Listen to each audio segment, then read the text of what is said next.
Excellent. Okay, so quick introduction, because I forgot to press record a second ago. I'm Catherine Beckvar. I'm one of the reference librarians at DVC.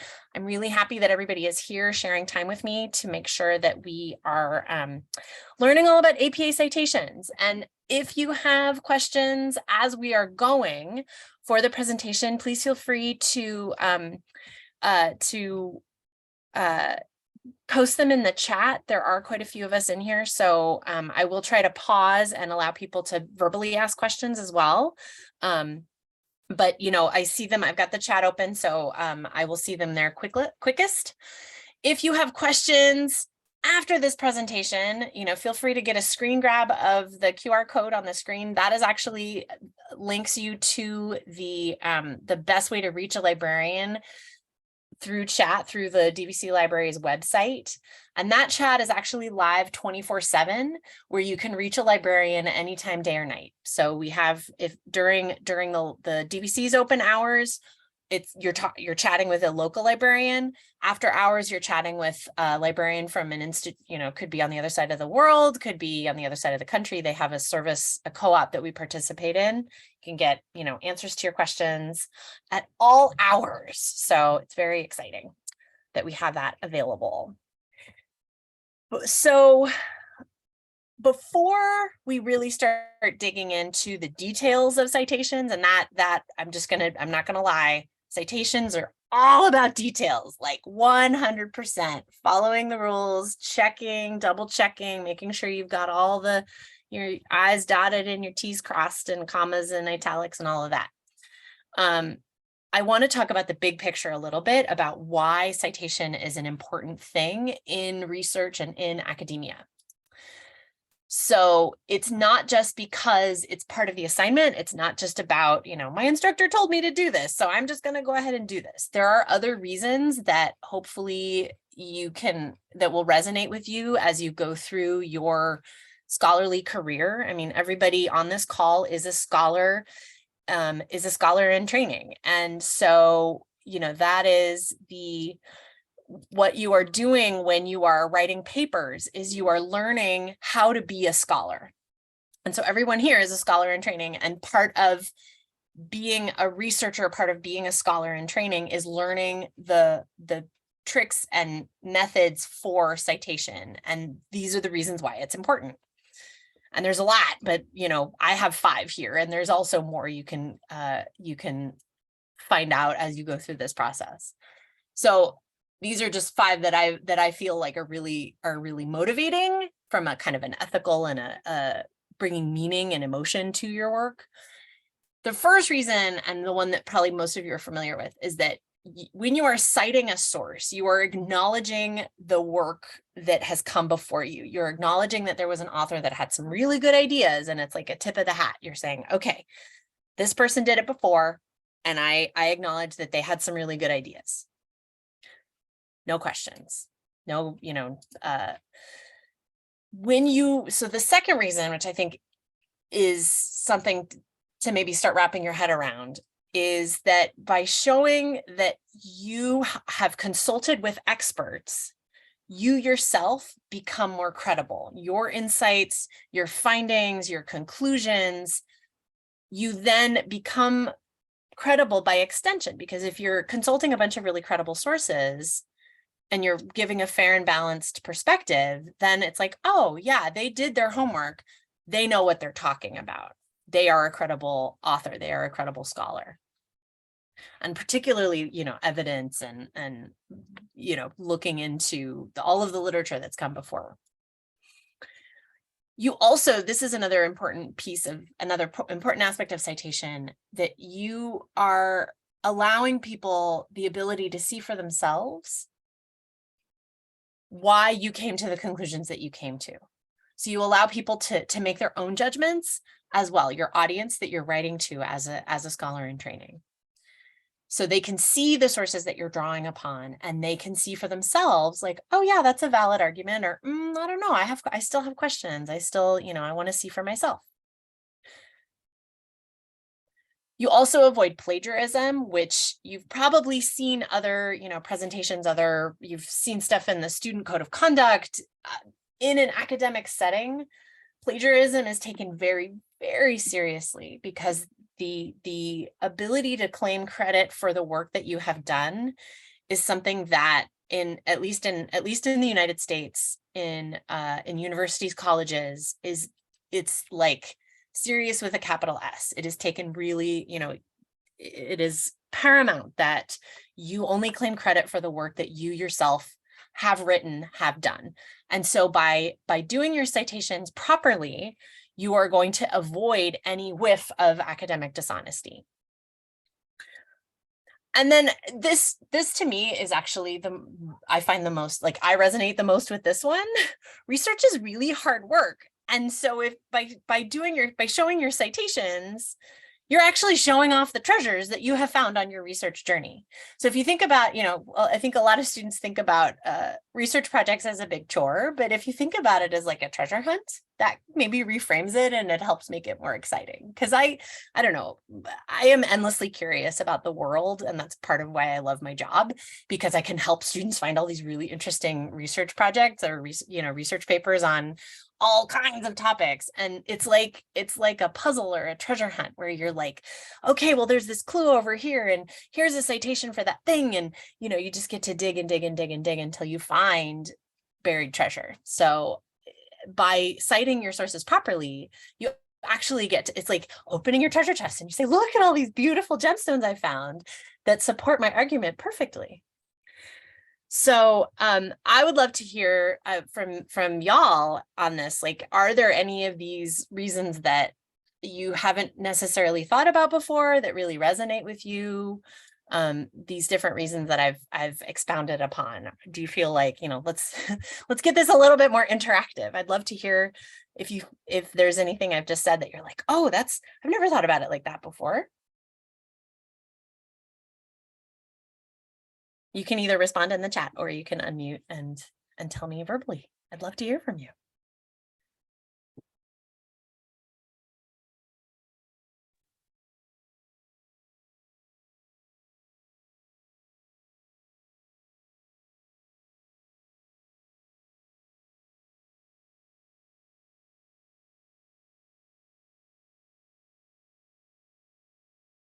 Okay, maybe not. Everyone's being so shy. So the question is, of these reasons that I've gone through, these 5 different reasons, I'm just going to go back through them. Which of these which of these resonates with you personally? So there's no right or wrong answer. It's which of these reasons for citation that I have laid out, 5 different reasons you could consider for citations, why citations are important. In my opinion, which of these do you think is like, can you connect with personally? The fruits of my labor. Yes, I love that. Showing off the fruits of my labor. Yes, the gaining credibility, treasure hunt, right? Yeah. I think a lot of what helps me get motivated about stuff is if I can reframe it in my mind. In a STEM field, so scientific research papers always have to be cited properly. Exactly. Yeah.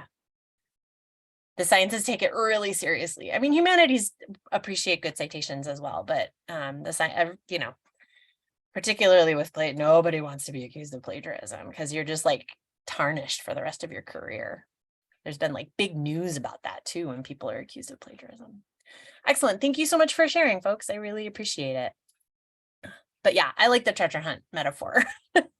So, and I get to hunt for buried treasure every day I'm at work. So, excellent.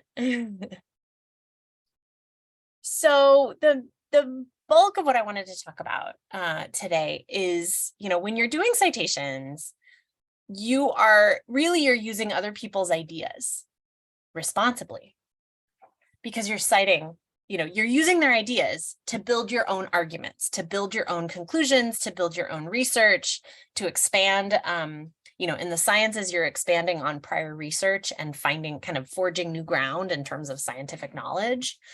And so really what you're doing when you're citing, when you're doing research is you're using other people's ideas responsibly. Because if you're using them irresponsibly, that's called plagiarism. Irresponsible use of people's ideas. equals plagiarism. So there's really two main ways that you use other people's ideas responsibly. So the first way is you're using quotations, which is someone else's words that you literally just copy out of their paper and paste into your paper. So that is a direct quotation.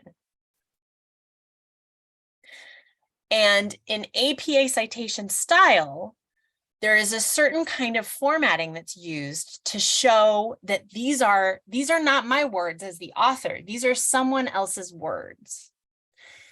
And so this is what's known as an in-text citation. And part of what gets tricky about in-text citation is that there are some stylistic choices that you use when you're doing an in-text citation. So as I like to tell people, I'm like, it's not citation rules, it's a citation style.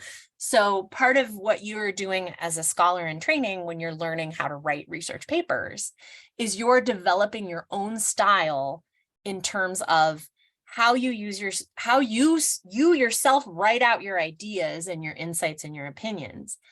And then how you take other people's ideas and insights and opinions and integrate them with your own work. So part of citation style is this in-text citation work. And in this example that you have on your screen right now, there is something that I've heard called a signal phrase, which is Grady et al. 2019. So that's the names of the authors. There's more than one author, so you see the words, the Latin, it's an abbreviation, et al. Period, which basically means and those guys. So it's Grady and some other guys. There's the date of the research that they did, the date of the paper. And because I am using the words out of that paper, I'm literally copying and pasting their words without any paraphrasing. I'm using a direct quotation. I have to include the page number at the end. So in this example, there's a signal phrase at the beginning that says, these authors suggest that, quote, when children are read storybooks that represent characters and it goes on and on and on. And then when the quotes end, the quote is over, then it says page 215. I could have done this differently. And I could have just said, depending on how the flow of my language goes, I could have just launched into the quote, or I could have, used it.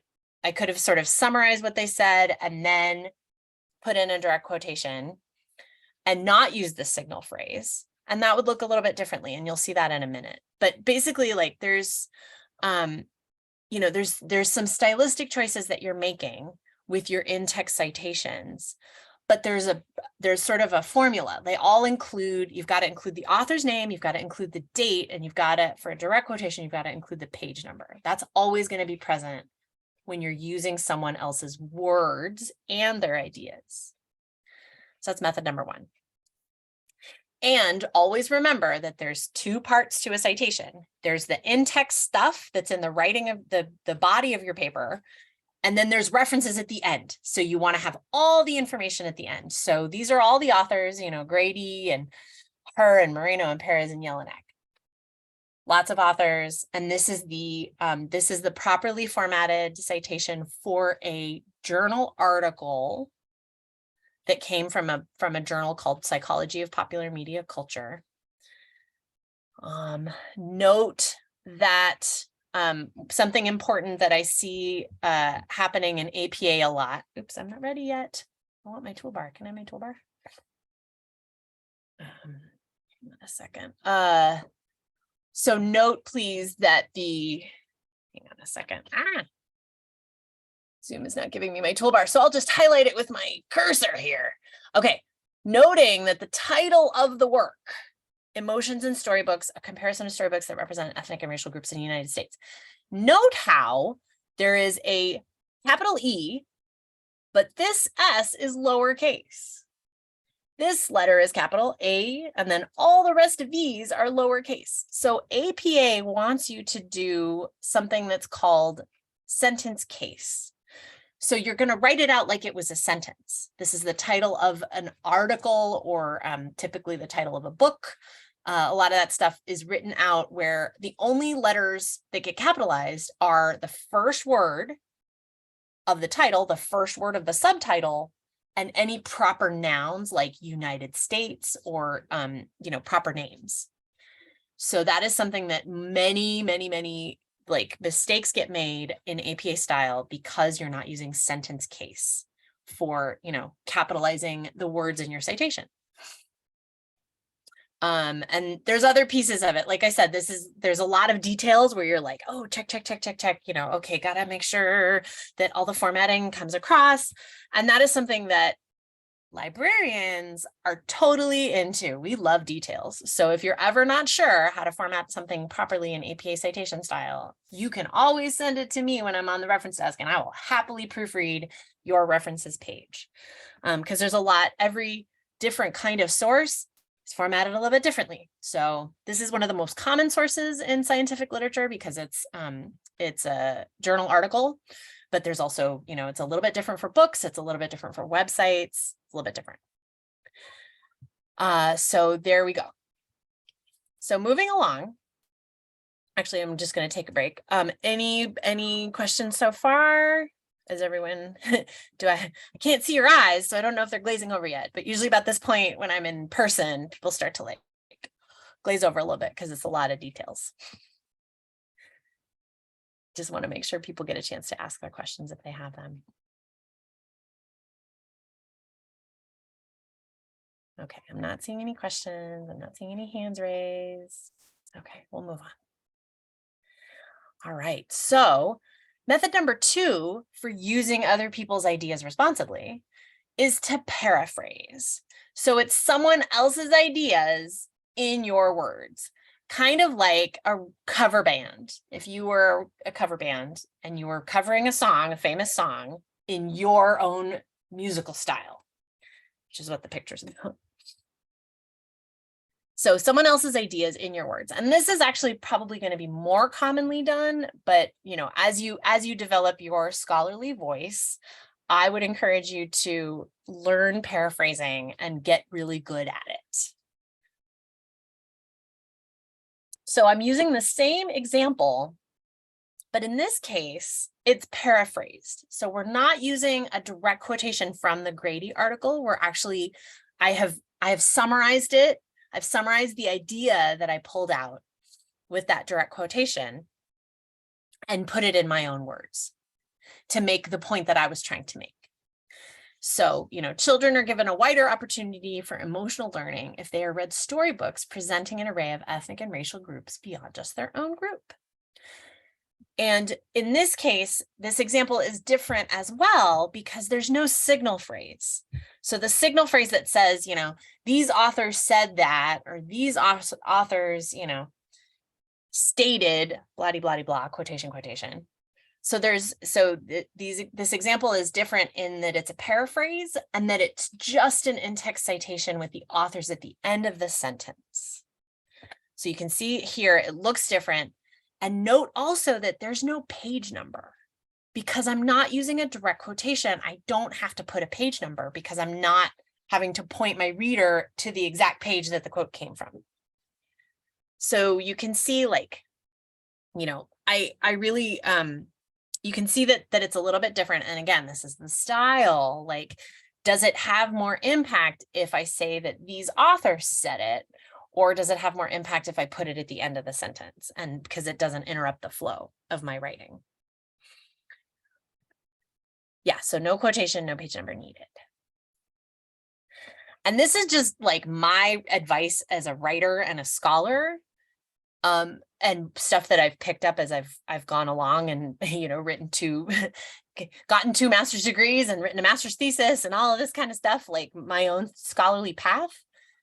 Paraphrase as much as possible and use quotations only when the author's words are awesome. So if you yourself could never come up with such a good turn of phrase, use the direct quotation.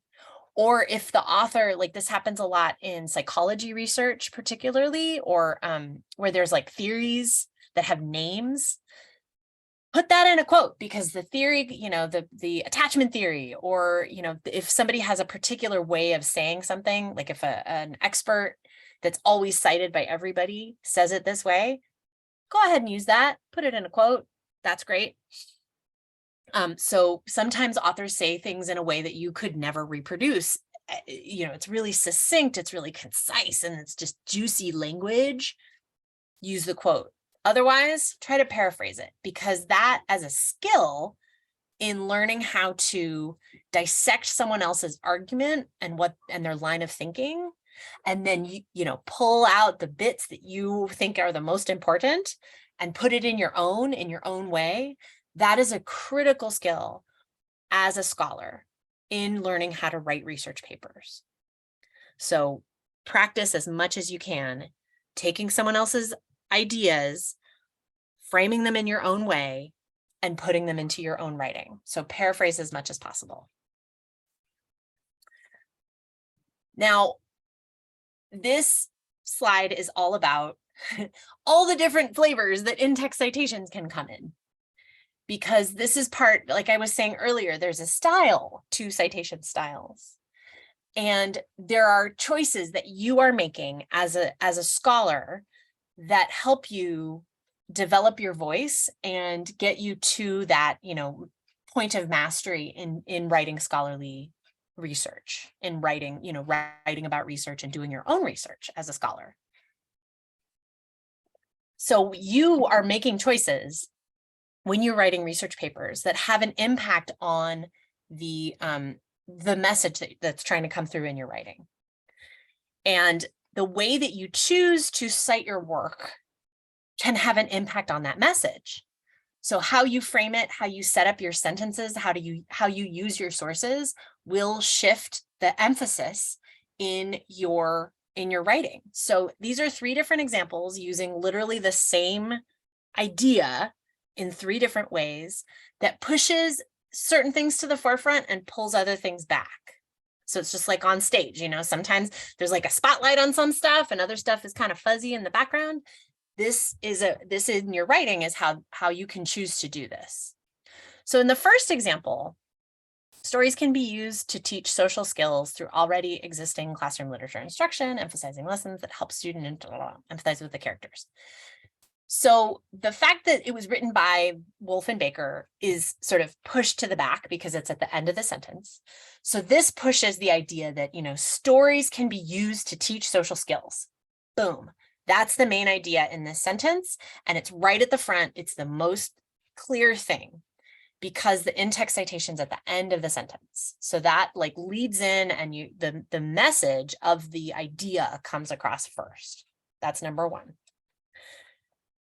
In number 2, Wolf and Baker 2012 offer a case study example that actually puts the emphasis on the researchers, which is useful in the sciences because you also have to sort of establish your academic credentials a little bit in how you write, how you do your citations. So say Wolf and Baker are really well known in education and research, and they're really hot stuff. And so you want to make sure like, okay, I'm going to cite those guys because they're hot stuff. And I want to make sure that my readers know that I know the latest literature on this topic. And so by leading with the researchers' names, that shows like you've done your homework, you've got the latest literature. And in the third example, you know, Dr. Seuss's stories are ideal for teaching social skills because, quote, his stories teach respect and encourage students to behave in a socially responsible manner. That actually puts the quoted material kind of in the forefront and the researchers and, you know, the citation kind of in the background. So this is the, you know, say, I really love this turn of phrase, you know, encourage students to behave in a socially responsible manner. I love the way that sounds. I think it's really useful. And it totally is like the juiciest part of the whole paper. And I'm going to do a direct quote there. So there's 3, you know, so the reason I use all these examples is because, you know, part of what you are learning how to do here in writing research, doing a research paper, is you're sort of experimenting with different ways of saying kind of the same thing. Like you can say, You can say the same thing many different ways, and they all have a subtly different meaning. They all come across to your reader in a slightly different way. And citations and how you choose to do your in-text citations, because it's not always the same. You know, these are 3 different and very different looking in-text citations that are all referring to the same quote, but they all have a slightly different emphasis and a different purpose, and they, you know, kind of push and pull different things into the foreground and the background. So you are making choices when you choose to do in one style of in-text citation versus another style. Okay, I hope that makes sense. This is kind of high level stuff. So yeah. Oh, hey, look, I have highlights. I forgot about that. But yeah, so you see the different things that are emphasized in these different quotations that show, you know, basically the highlights show what I was just talking about. So there we go. I see someone with a hand up. I'm sorry, I hope it hasn't been a long time. That's okay. Yeah. Thank you very much for doing this tonight. I just want to thank you first off. So I have a question about the very last quote. So Yes. I noticed that the quotations end, but the period is on the end of the, after the Wolfenbaker 2012, page 177. So we don't end the period, we don't put the period after manner and then the quotes. It's after. Correct. Yeah. So Okay. because you're including that, so the grammar rules are a little like what you've, you know, learned before, are a little bit different when you're doing these in-text citations. Usually you want to include the in-text citation in the sentence that came before it. So you put the period at the very end of that closed parentheses. Thank you. And I'm also just realizing that there's a mistake on this slide. It should be that last one that we were just talking about should be Wolfenbaker, comma, 2012, comma. So yeah, librarians make mistakes too, and citations are hard. So winning at good and giving good examples. I should fix that. Awesome. Okay, so I have a quick little quiz. I'm gonna go back and show you those examples. Take a look. Take a good look at what they look like, because we've got a quiz coming up. Which is the right in-text citation? And you can message directly to me if you don't want to give it away. Like if you just, you know, pick in your chat and message to me, I'm Catherine. I would love to see, yes, which is the right in-text citation for a direct quote without a signal phrase. Oh my gosh, you guys are totally paying attention. This is great. I've gotten 3 so far and they're all right. Yes. Awesome. And it's okay. I mean, it's not like I can grade you either.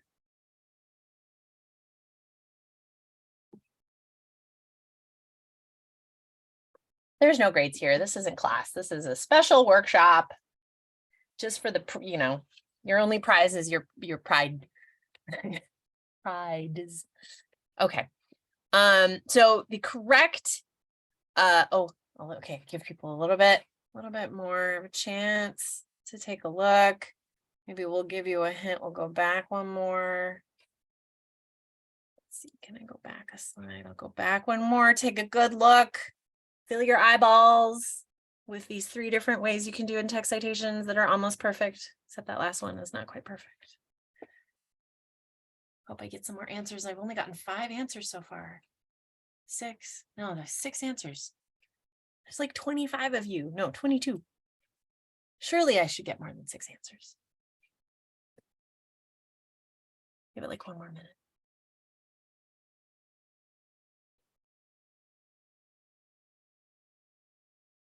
Or maybe folks are just like, I have no idea. Okay. All right. So the correct answer is A. Woohoo!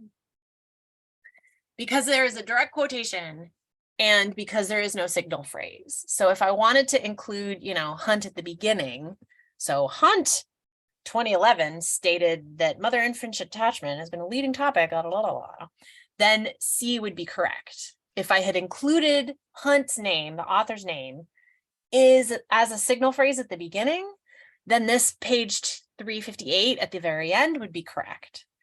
But because there is no signal phrase, you need to have all the information at the end.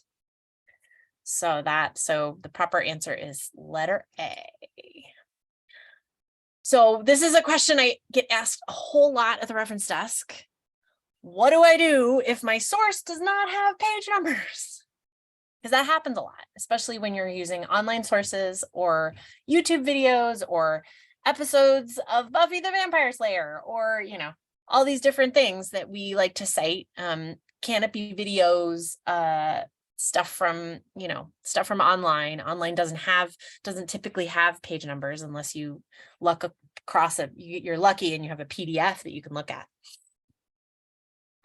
So APA's recommendations for using sources without page numbers is you can count the paragraphs. And this is the caveat on this one is you don't necessarily need to do this if it's a relatively short source, but if it's like goes on and, you know, and you're scrolling and scrolling and scrolling, if it was like multiple, if you were to print out the web page and you get 12 pages or more, you can count the paragraphs, or you can use the section headings of that web page. So these first two examples are for text-based examples.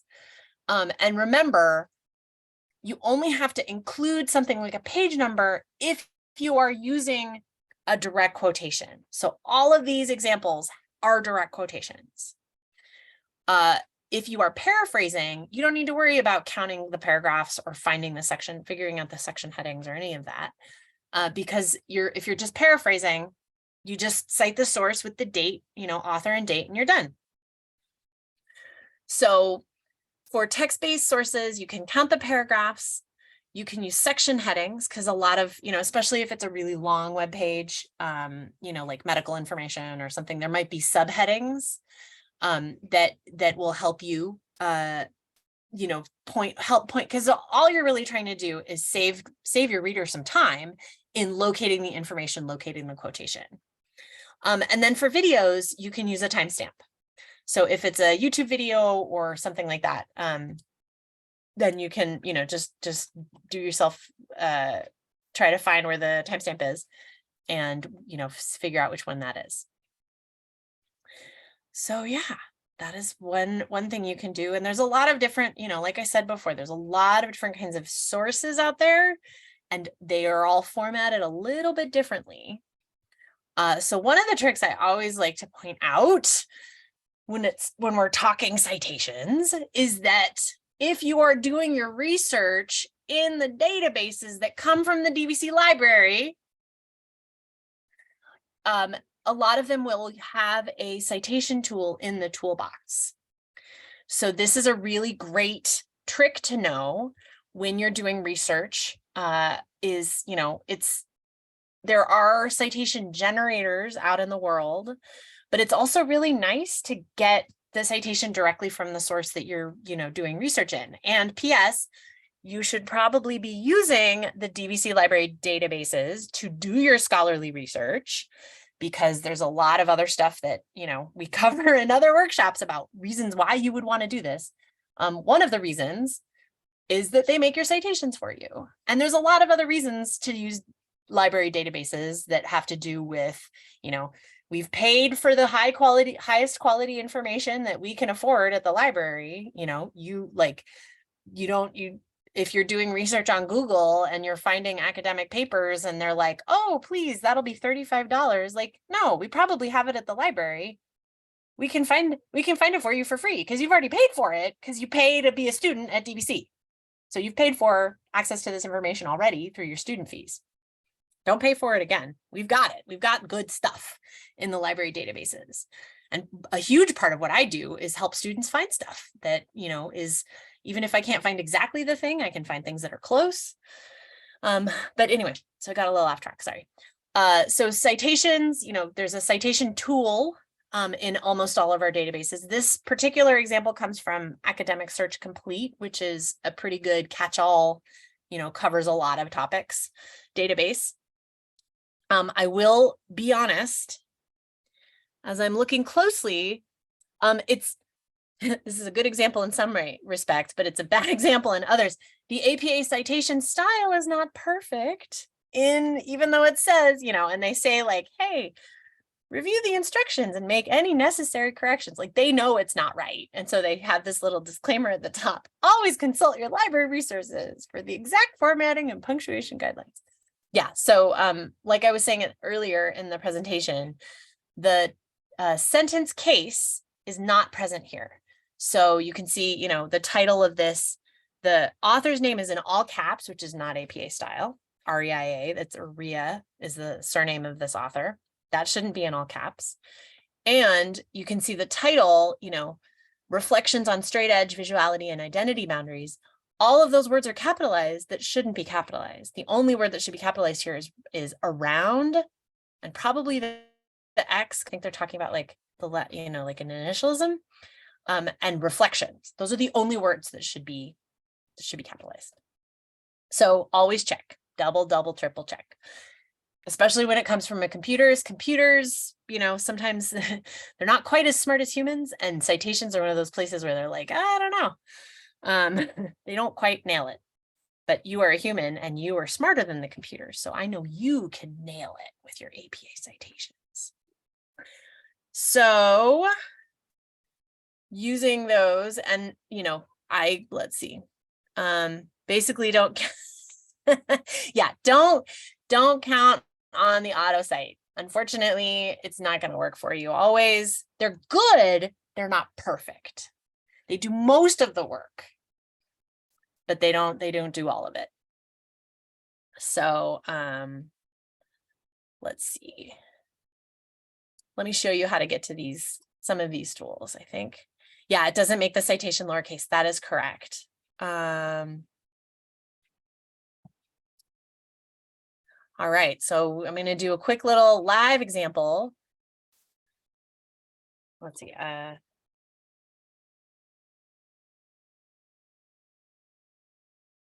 So I'm doing research paper on monarch butterflies. Okay. Wind speed forecasting. Sure. Okay. Engineering letters. I'm not even really sure. Engineering. I don't even know what this is about or what discipline it's from. Engineering letters. Okay. Anyway, but this is a research paper written in the database Engineering Letters, published earlier this year. And over here on the side, you see this big toolbox. There's all these cool things. I can save it. I can email it. I can do these things. And I can cite it. And there's a whole lot of different citation styles that you probably didn't know existed. But if you scroll down, you will find your APA citation, citation style citation. But again, it has the same mistakes. And it also, I think part of this is because these are Asian names where the last name and first name can sometimes be inverted. APA wants you to use first initials. And so this might be why they're just including all of the names, the family name and the personal name, because a lot of times they're inverted from how we do it, how the Western, the way that names are given in the West, where your personal name is your first name and your family name is your second name. Anyway, lots of details. Probably didn't need to know all of that, but that is one of the ways you can get to getting, you can use the databases to work in your life and help you get your citations just done. Also be careful when you are copying and pasting, because often the italics formatting does not go from your browser to your Word document or your OneDrive or whatever it is. So just pay close attention, because you want to make sure that the words that are in italics on one, from the source are also in italics when you get it to your references page. So that's another mistake that I see often. And it's just like a copy paste kind of error. Fantastic. So where do I get help? How do I get help when I need help with my citations? So your librarians are here for you. That's, like I said at the very beginning, My job is to be asked questions. I wait for questions from students. I'll be waiting tomorrow. My shift goes till I'm at the library from 5 to 9, waiting for questions in the evenings on Tuesdays. We also have a citation guide in our research guides, which I should put in the link in the chat.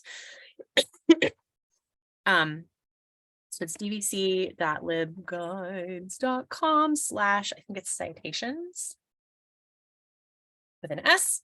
So that is the main citation guide, and APA is one of the options listed out on there. There's also the Ask a Librarian service, which is our chat, text, email, use the phone, pick up the phone and call me. And you know, I can also do, we offer research appointments, which is a really great thing when you are either needing some like in-depth like one-on-one time, kind of office hours with a librarian, either to get started with your research, or if you're like, I'm drawing a blank, I don't know what I'm doing wrong. You know, don't pound your head against the wall trying to find your research. Don't waste your time. Like, reach out. Maybe it's search terms, maybe it's the databases you're looking in. You know, don't spend a whole lot of time, because I hate talking to students when they're like, I looked for 3 hours and I couldn't find anything. It's like, oh my gosh, I could have saved you a bunch of time and got you on the right track right away out of the gate. So, you know, definitely use your time effectively and ask questions when you have them. Like, if you're really struggling, that's what we're here for. So I am coming to the end of the stuff that I wanted to cover today, but I do want to make sure that everybody who is here gets credit for the time that you spent here. So let me grab the link for your survey in case you didn't get it, or if you came on a little bit late. There is a survey that they would like you to fill out at the end here, to just talk about, what are different success workshops, what did you think of this workshop? And so the link I just posted to the WooFoo form is the survey. And that is also, if you are getting extra credit for being here, that is the means by which extra credit happens. So please do be sure to fill out that survey if you are here for extra credit. And I'm pretty much done. I'm happy to hang on if people have really specific questions, or if they, want a little extra one-on-one time with me. But I just want to say I really appreciate everyone's time and attention here. Thank you so much for, for your presence and for thinking enough about APA citations that you would spend some time from your precious evening learning about all the details. But yeah, there's a lot of details going on, but I love to rock the details. So I'm always happy, I love it when students are like, can I send you my references list? And I just go through and I'm like, okay, this and this and this and this. And oh my God, I got to look at this up in the book. Okay, yeah, this is the right way to do it. So please always reach out, because that's what we're here for, is to help y'all with your citations and to get them. Sometimes the right way to nail it is to ask for help. So thank you, everybody. And make sure to fill out that survey. It's very helpful.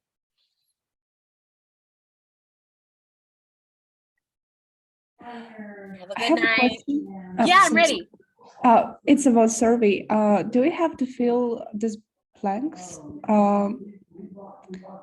There is a question. Is there any other feedback you would like to share about this workshop?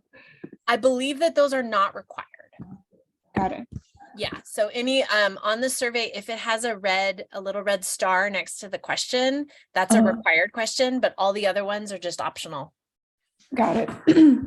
And also at the very end, it says list professor's name to whom you want us to send the confirmation emails. I should write email of my professor?